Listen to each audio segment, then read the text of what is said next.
Hey, I'm Lenny. And I'm Gavin, and together we're known as Short Attention Spa.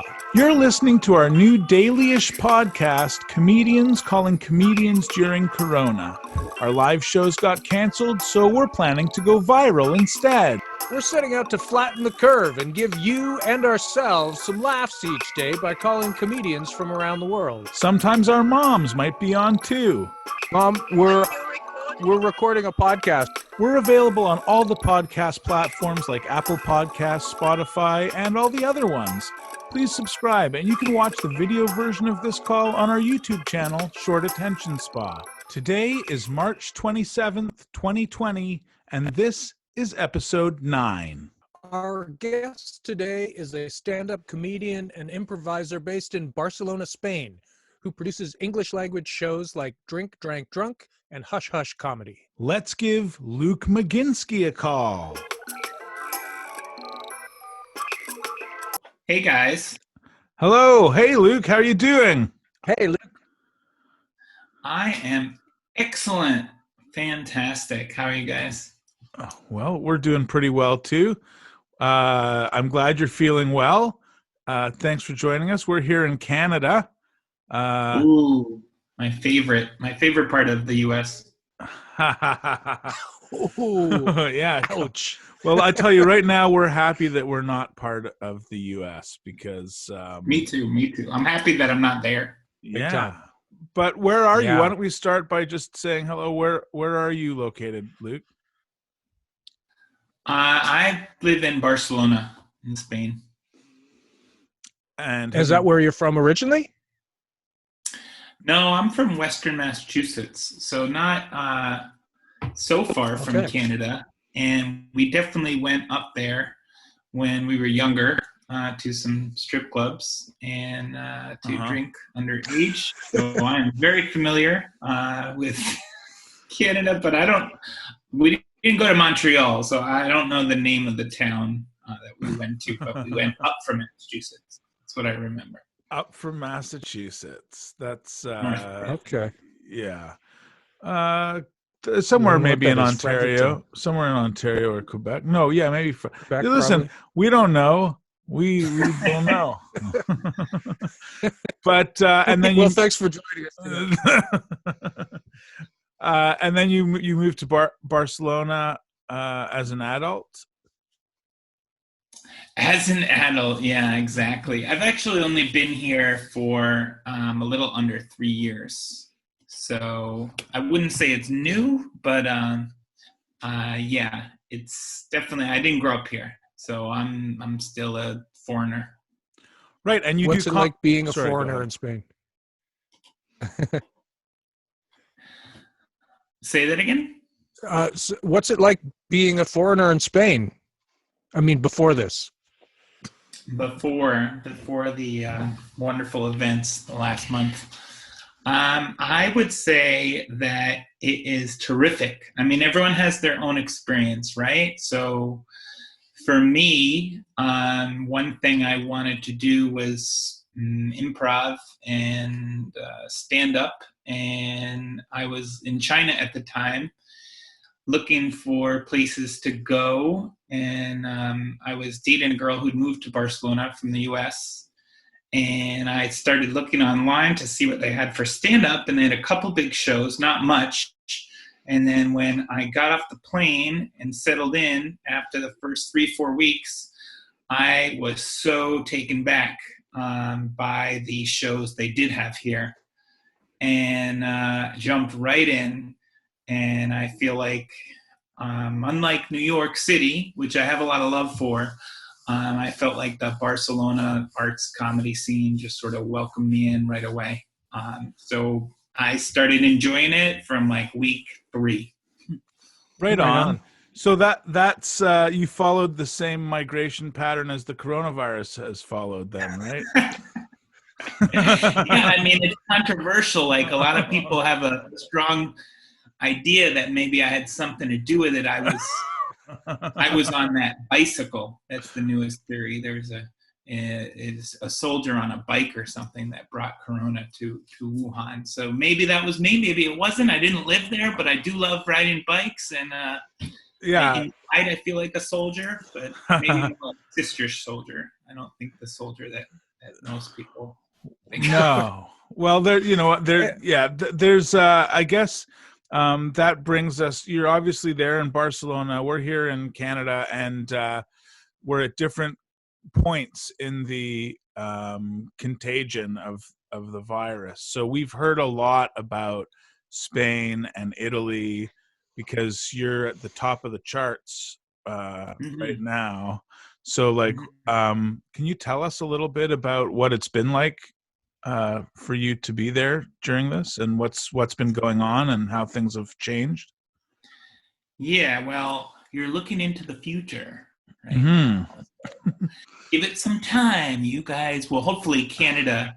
I don't think maybe like Montreal or Toronto, but other than that, I feel like people have more space to move around and people travel in cars. So maybe you won't have the outbreak like Madrid and Barcelona and other big cities. I'm hoping, but yeah, I mean, I had my eye on what was happening for a while since I lived in China.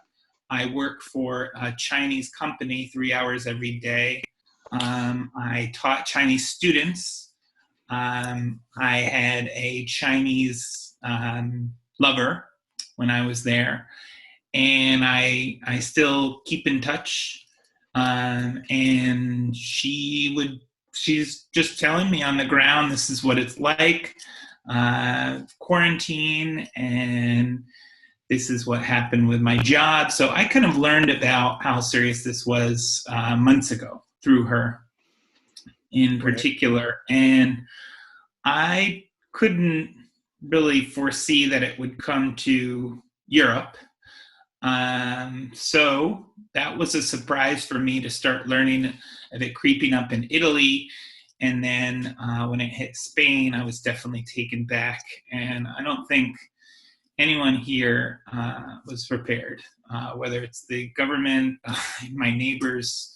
No one really can prepare for this in certain ways, but it just exploded, and that definitely took me by surprise and was like instantly terrifying.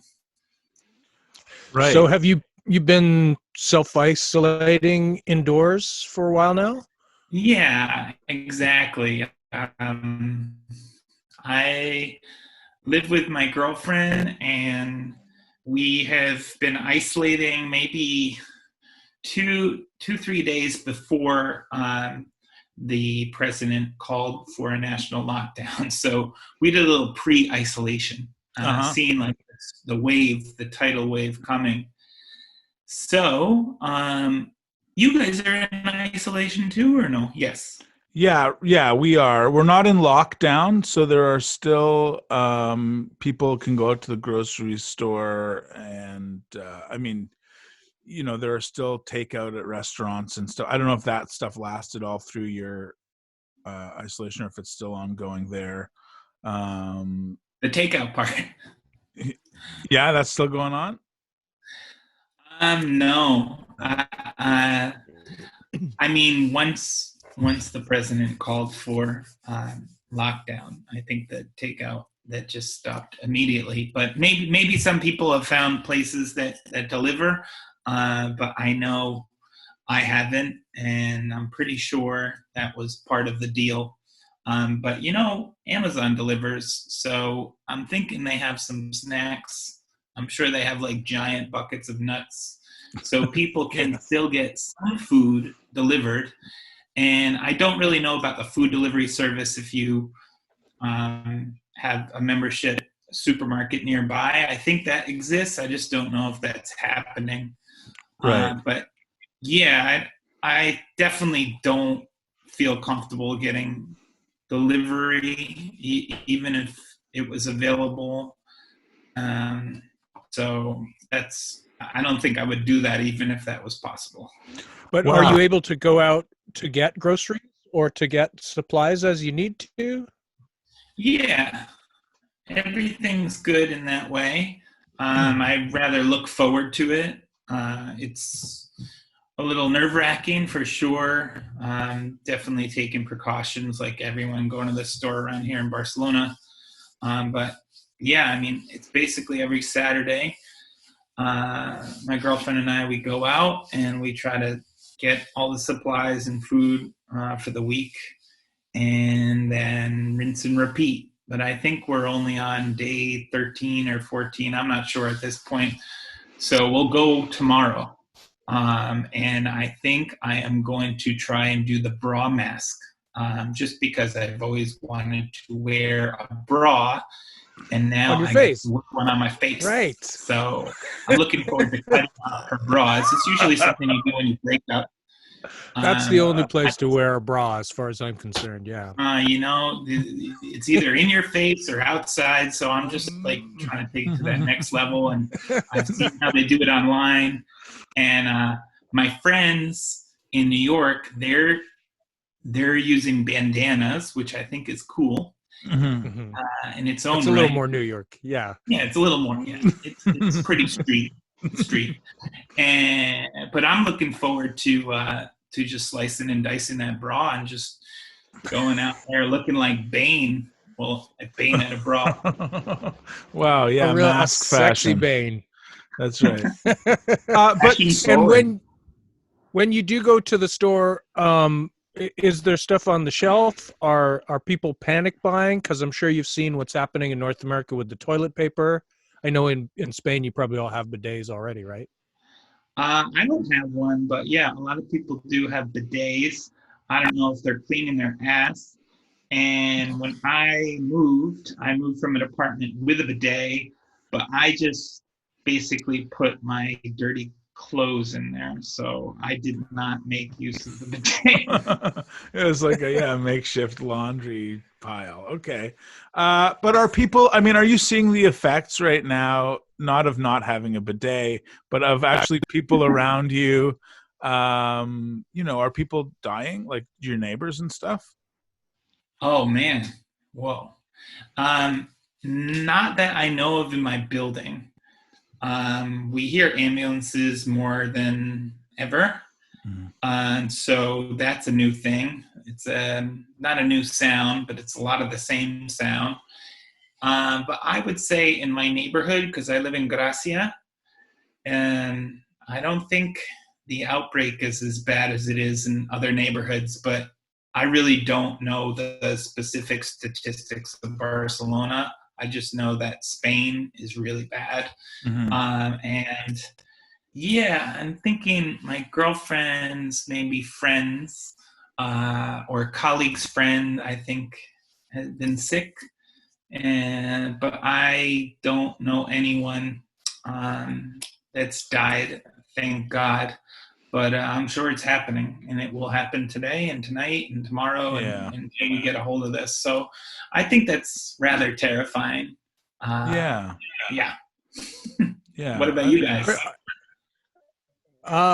It's really just beginning here, yeah, because we're a couple of weeks behind where you guys are at. So okay. I've heard stories of sort of friends of friends who have recovered from it.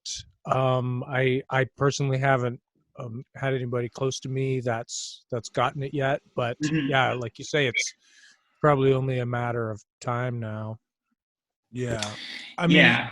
So I think we'll all know someone that's affected, hopefully that does not die from it. But my girlfriend has a few friends that have become quite sick from Corona in New York, and they've all survived. So we're very grateful in that manner. And then some people in my family have friends that currently have it. So that's really hard. And I just know it's here, and I know it's around here, and it could be in the apartment, but so far no coughing, and I can smell everything. Not you guys, but I can smell. That's lucky, because I don't have to shower here now at home anymore. Nice. Just him and the goose. The goose has to shower every day, though. Yeah. How are people doing comedy? Are people trying online things? Have you seen anything that's kind of interesting? Have you tried to do any improv online or comedy yourself? Or you're writing stuff? What's up? I have to say that I don't want to do a Corona show. I'm not saying you guys are doing a Corona show, you're doing an interview show, but I see a lot of Corona comedy out there, and a lot of shows that even share Corona, insert funny word here, comedy, or funny word, then Corona comedy. And I'm not saying that there's not very talented comedians out there, some even famous, doing really good jokes about how we're all going to die soon. But I just don't feel inspired knowing that kind of everyone's sort of focused and thinking about the same thing. So I've seen a couple shows that friends of mine, not close friends, but performers here that moved back to California have been part of, and they're okay. They're okay. Obviously, the format is similar to an open mic, so you have stronger comedians, and then you have newer comedians, and that's great. It doesn't make me laugh. I don't know, the format of a comedy show online, if it's not sketch comedy, I'm not so into it. But yeah, maybe I just haven't seen enough. I was just going to say, yeah, we're just like into sharing what people are watching online or doing online. How about other than comedy? What are you doing to distract yourself? You doing any baking?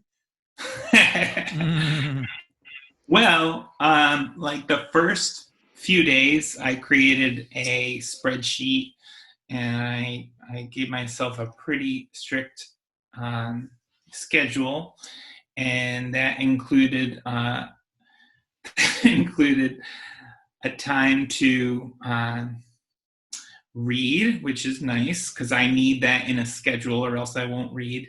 A time to do yoga, a time to do meditation, and I even put time to write comedy or whatever comes to my head, a time to freestyle rap. Nice. So Right on. Because that's something I love to do. And then a time to play guitar, because I play a little Spanish guitar, but not good enough to play for you. And then that schedule basically went out the window on like day 4. And you've just been spending all your time freestyle rapping, is what you're saying. Yeah, exactly. Yeah. Yeah. Wow. Cool. Well, I think that's great. Thanks a lot for being with us, Luke, and stay safe. Hopefully we can check back with you maybe in a couple of weeks and see how things are going at that time. Awesome, Gavin. Lenny, and I want to let you guys know, since we've connected on Facebook, that I run a show here that I'm trying to put online maybe in a week or two, and that is a drinking debate show. So it's all stand-up comedians and improvisers who take a shot of alcohol, real alcohol, and then I give them a topic, and they're timed, and then they have a chance for rebuttal. There's 2 judges. There's little audience participation. It's a super fun show. I've run it for about 6 months here, and I think you guys would really like it. And maybe even participate in the future, depending how long we're locked down. But I think it's great. This format would be fine for it. The Zoom format, whatever. So I will let you guys know when that comes out, because I've thought of the ideas and gotten a cast together, but I haven't set a date. So that's cool. That sounds awesome. Yeah, please let us know. We'll share that info with our viewers and definitely check it out ourselves. That sounds like a lot of fun. Awesome. All right. Well, we'll stay in touch. Really nice to connect with you, and nice to meet you. Yeah, stay well, and hopefully, these are the connections that come out of this that are positive. So awesome. Thanks a lot. Nice to meet you guys. Nice to meet you. Thanks a lot. Okay. Take care. Bye. Bye. Thanks so much for listening. Keep your distance and wash your hands. We're Short Attention Spa, and we'll be comedians at the end of this if this is the last thing we do. Am I right?